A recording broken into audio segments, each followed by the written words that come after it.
Welcome back, dear students, to your offline English class. Today we are going to do prose How a Client Was Saved. How a Client Was Saved इसका मतलब है कि कैसे एक client जो था, एक वकील का अपना जो क्लाइंट था, कैसे उसने उसको बचाया था। ठीक है, ये स्टोरी, ये प्रोज है महात्मा गांधी के अपनी बायोग्राफी से, अपनी स्टोरी से उन्होंने ये एक स्टोरी ली हुई है। तो बेशक ये सच्चाई के ऊपर होगी, ईमानदारी के ऊपर होगी। ठीक है, तो आज हम ये स्टोरी पढ़ते हैं। सबसे पहले आ गया how a client was saved. Mahatma Gandhi ji की छोटा सा इंट्रोडक्शन दिया हुआ है। मोहनदास करमचंद गांधी। ठीक है, महात्मा गांधी जी का पूरा नाम है Mohandas Karamchand Gandhi.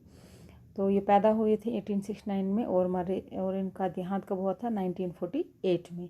He was an Indian nationalist leader. वो एक राष्ट्रीय हिंदुस्तानी राष्ट्रीय लीडर थे। ठीक है, तो ये कहाँ पैदा हुए थे ये तो सब आपको मतलब बेशक आपने पढ़ा ही होगा कि पोरबंदर में पैदा हुए थे गुजरात में 2 अक्टूबर को।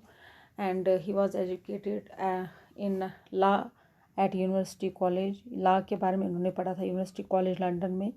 फिर 1891 में जब इन्होंने ब्रिटिश बार होता है, जब इन्होंने वहाँ का कोर्ट जो होता है, जब इन्होंने वहाँ की अदालत, ब्रिटिश अदालत ज्वाइन की, तो Gandhi return to India and attempt to establish a practice in Mumbai, now Mumbai. और इन्होंने क्या किया, जब यहाँ इनको वहाँ पर एडमिट किया गया, इनको एडमिट मीन्स इनको वहाँ पर जॉब मिल गई थी ब्रिटिश बार में। बार मीन्स कोर्ट। ठीक है, जो बार एसोसिएशन होते हैं जिसमें वकील, जज, बैरिस्टर्स ये सब आते हैं। तो इस तरह से क्या हुआ, उन्होंने सोचा कि नहीं, मुझे मुंबई वापस जाकर वहाँ पर ही प्रैक्टिस करनी चाहिए। विद लिटिल सक्सेस, उनको ख़ास कामयाबी नहीं मिली।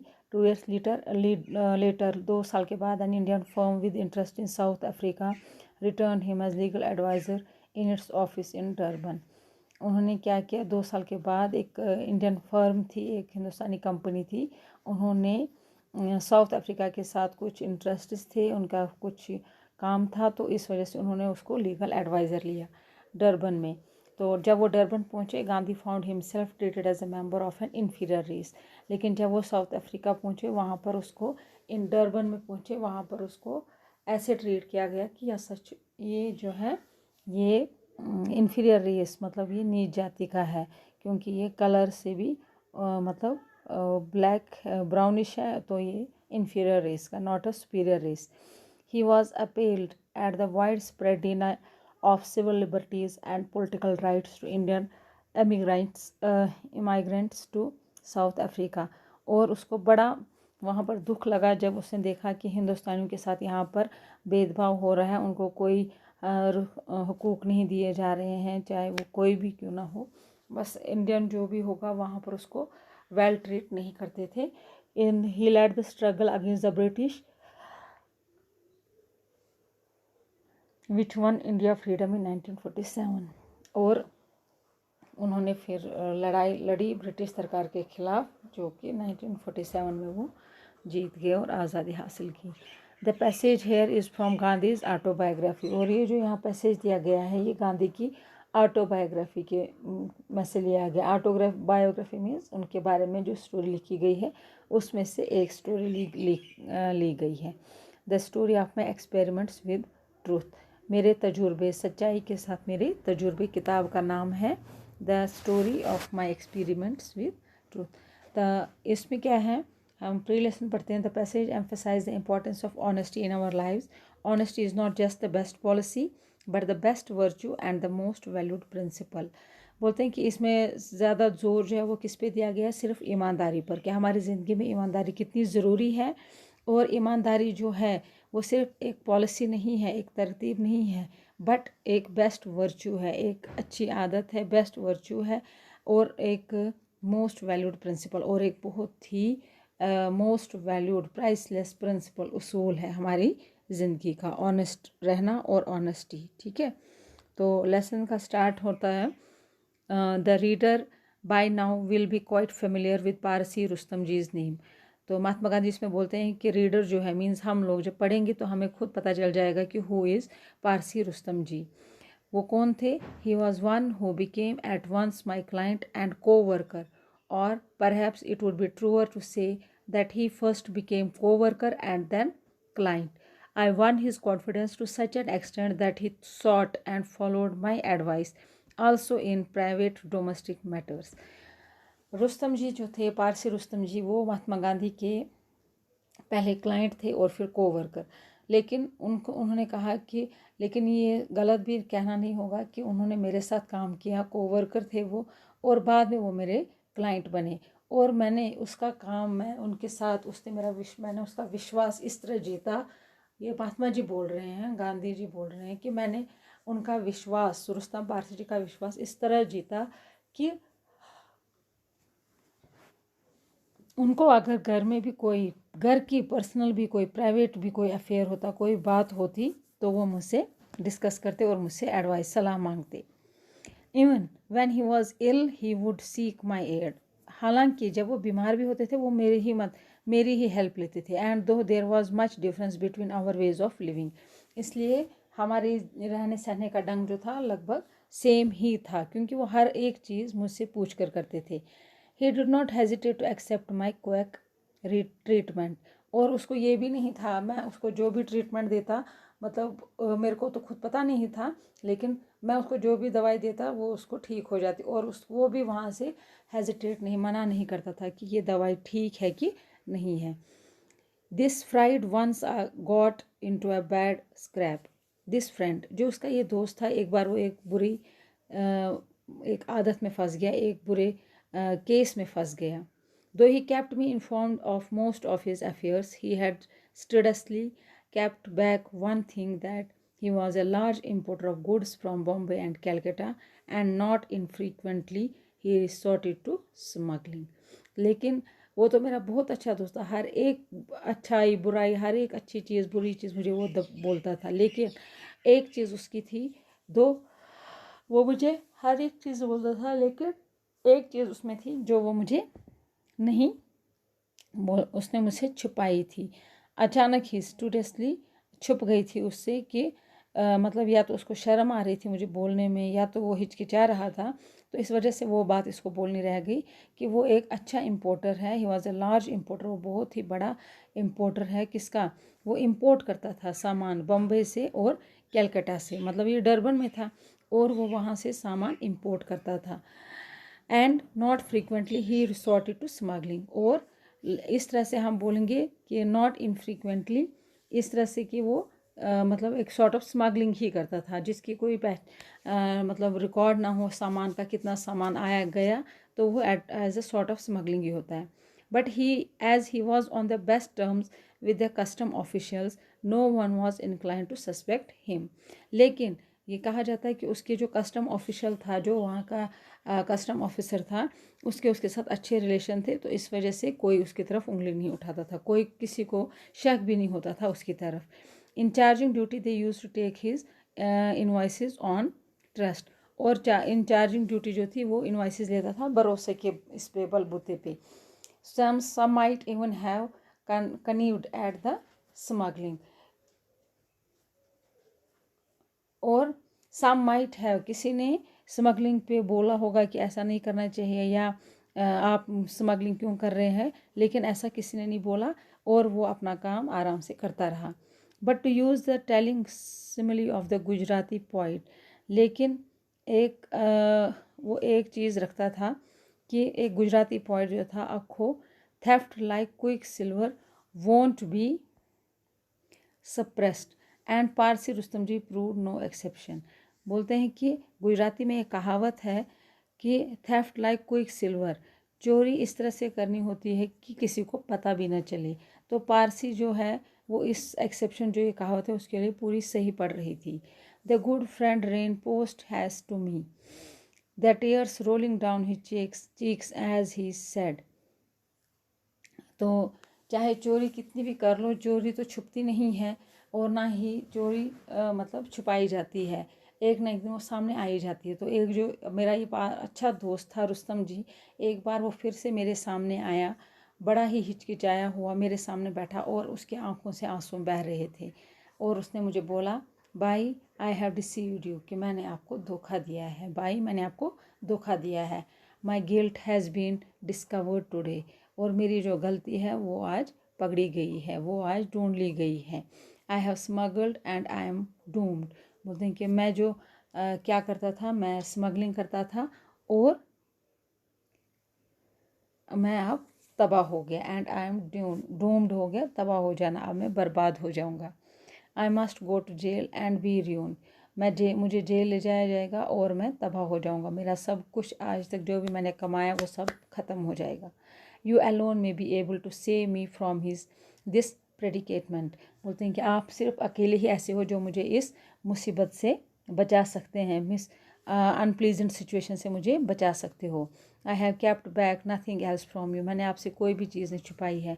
But I thought I ought not to bother you with such tricks of the trade, और मैंने सोचा था कि चलो मैं आपको ये जो ट्रेड्स की, ये जो बिज़नेस की ट्रिक्स होती हैं, चालें होती हैं, टिडबिट्स होते हैं, इनसे आपको परेशान ना करूं। लेकिन and so I never told you about this smuggling, और मैंने कभी भी आपको स्मगलिंग के बारे में नहीं बोला। But now how much I repent it, लेकिन अब मुझे समझ आ रहा है कि मुझे अब इसका कितना दुख है, मुझे अब इसका कितना पछतावा है। आई काम्ड हिम एंड सेड, मैंने उसको चुप कराया, महात्मा गांधी बोलते हैं कि मैंने उसको चुप कराया और मैंने उसको बचाया। टू सेव और not to save you is in his hands, उसको तुम्हें बचाना या ना बचाना सब भगवान के हाथ में है। As to me you know why my way, और जहाँ तक मेरा सवाल है तुम्हें मेरा सब कुछ पता है। I can but try to save you by means of confession, मैं आपको बचाने की कोशिश करूँगा, लेकिन आप कन्फेशन कीजिए, आप कबूल कीजिए कि आपने गलत किया है। तो उस वजह से, क्योंकि मैं हमेशा सच्चाई का साथ देता हूँ।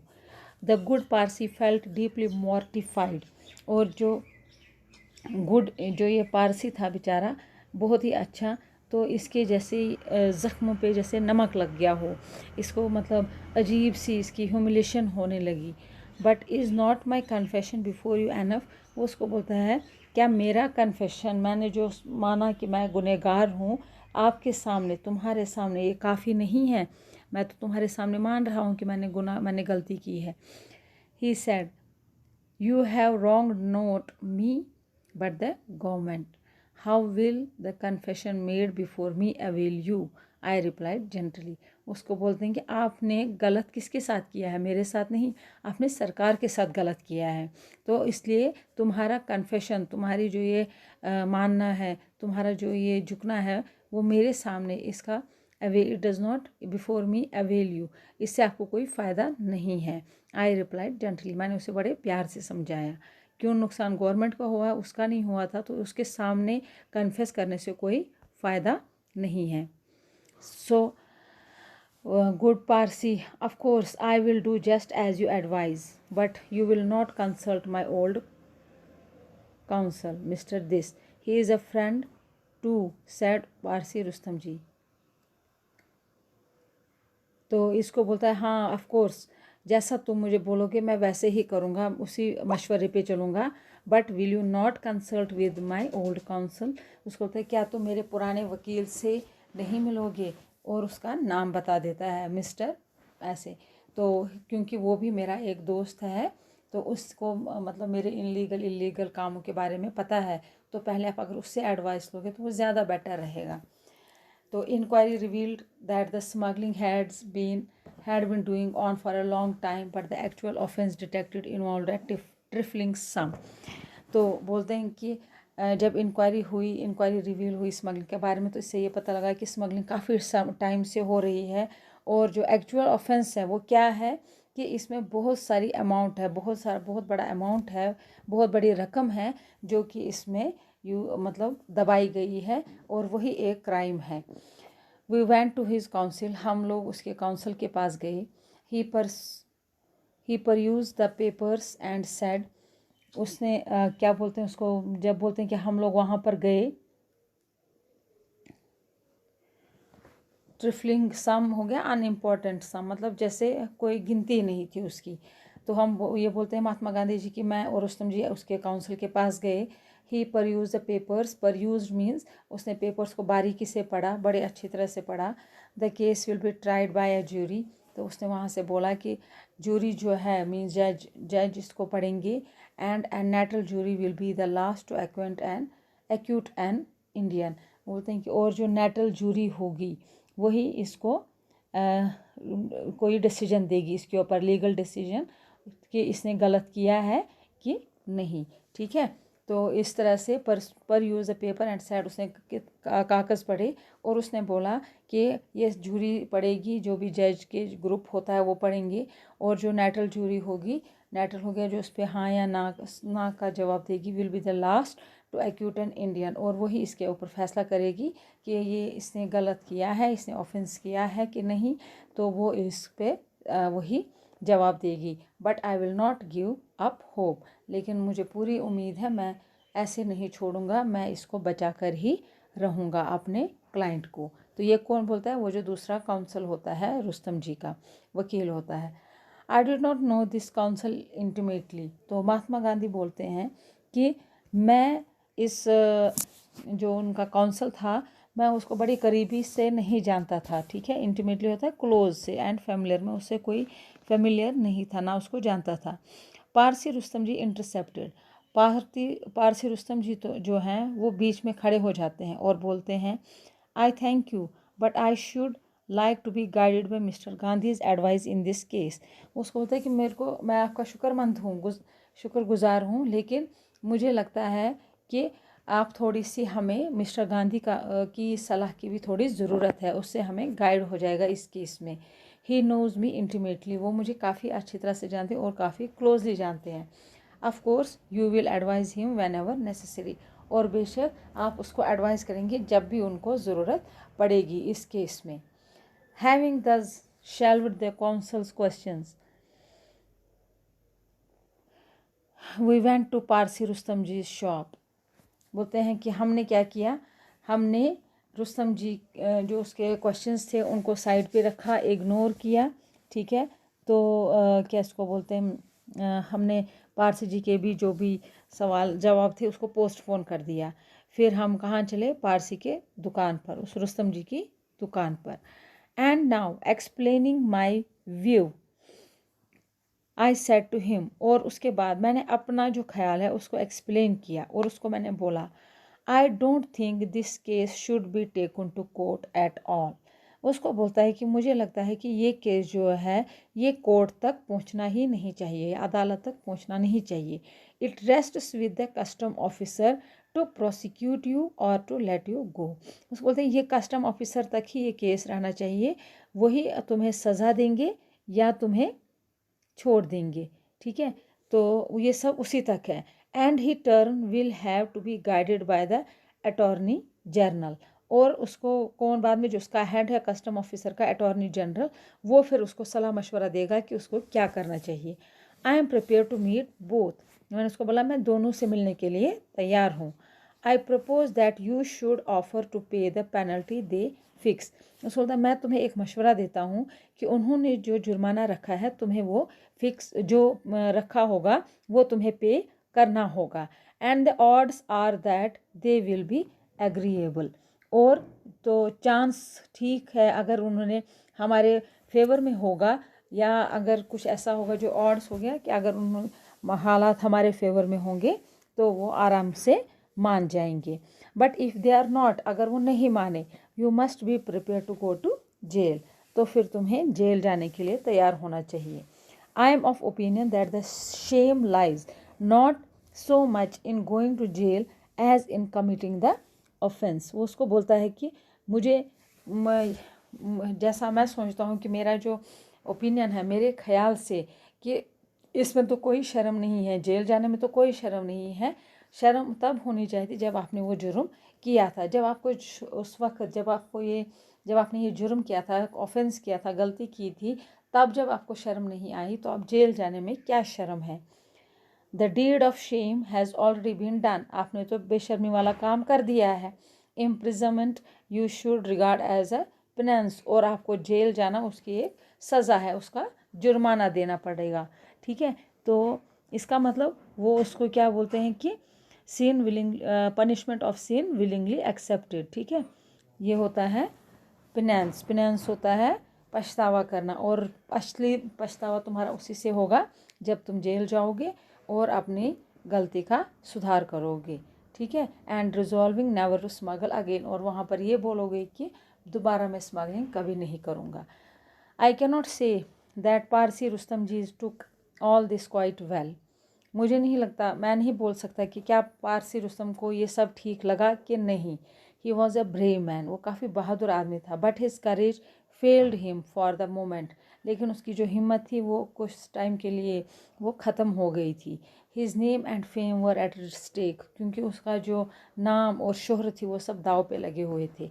And where would he be if the edifice he had reared with such care and labor should go to pieces। वो बोलता है कि क्या हो जाएगा, जो भी उसने अपनी रेपुटेशन बनाई थी वो यही सोच रहा था कि उसका नाम और शोहरत तो सब दाव पे लगे हैं। और वेयर वुड ही बी, और वो बोलता है कि फिर वो कहाँ पर पहुँचेगा जब उसकी कमाई हुई शोहरत, कमाया हुआ बिजनेस, कमाई हुई रेपुटेशन, इज़्ज़त, वो जो है वो चिथड़ों में, पीसेस में ख़त्म हो जाएगी।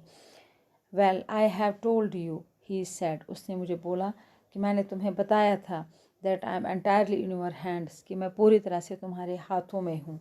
You may do just as you like, जैसे तुम्हारी मर्ज़ी है तुम वैसे करो। मैं I bought to bear on this case all my powers of persuasion.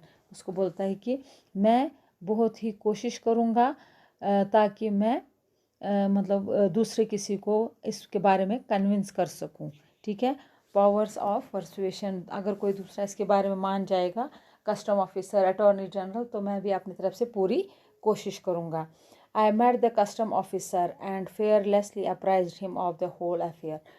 तो महात्मा गांधी ने बोला कि मैं गया और कस्टम ऑफिसर से मिला और बिना किसी डर के मैंने उसे सारी बातें बोल दी, ठीक है। इन्फॉर्म किया, अप्राइज होता है इन्फॉर्म करना, और मैंने उसे सारी बातों का इन्फॉर्म कर दिया। जो भी रुस्तम जी के साथ हुआ था, जैसा भी हुआ था, वो सब मैंने उसको बोल दिया कस्टम ऑफिसर को। I also promise to place all the books, और मैंने ये भी बोला कि मैं सारी जो भी इसमें हुआ होगा, जो भी इसमें घटना हुई होगी, तो मैं वो उनके सामने रख दूँगा। And told him how penitent Parsi Rustam ji was feeling, और मैंने ये भी बताया कि उसको बहुत पछतावा हो रहा है और वो बहुत गिल्टी फील कर रहा है अपने किए के लिए। वो बहुत शर्मिंदा है जो उसने ये स्मगलिंग की है रुस्तम जी ने। तो मैंने ये भी बताया कि वो इस काम के लिए बहुत ही शर्मिंदा है, तो ताकि उसमें कस्टम ऑफिसर में थोड़ी सी दया आ जाए और वो उसका केस वहीं पे रफ़ा दफ़ा कर दे। तो इस तरह से हमने अभी आधी स्टोरी पढ़ी है। इसके बाद हम पढ़ेंगे कि कैसे उन्होंने रुस्तम जी को बचाया, क्या कस्टम ऑफिसर माने कि नहीं माने, क्या फिर अटॉर्नी जनरल ने उसके ऊपर कोई मशवरा दिया कि नहीं, कि ये इसने गलत किया है कि नहीं, कि या उन्होंने सीधे फ़ाइन देकर जितना भी जुर्माना, जितना भी गवर्नमेंट का नुकसान होता था, वो पैसे सबमिट करके उनका केस जो है वो वहीं पर बंद हो गया, ठीक है। तो अब आप ये स्टोरी पढ़िए और अपने घर में बैठकर आराम से इस वीडियो को देखिए, ठीक है। Till then take care, stay home, stay safe.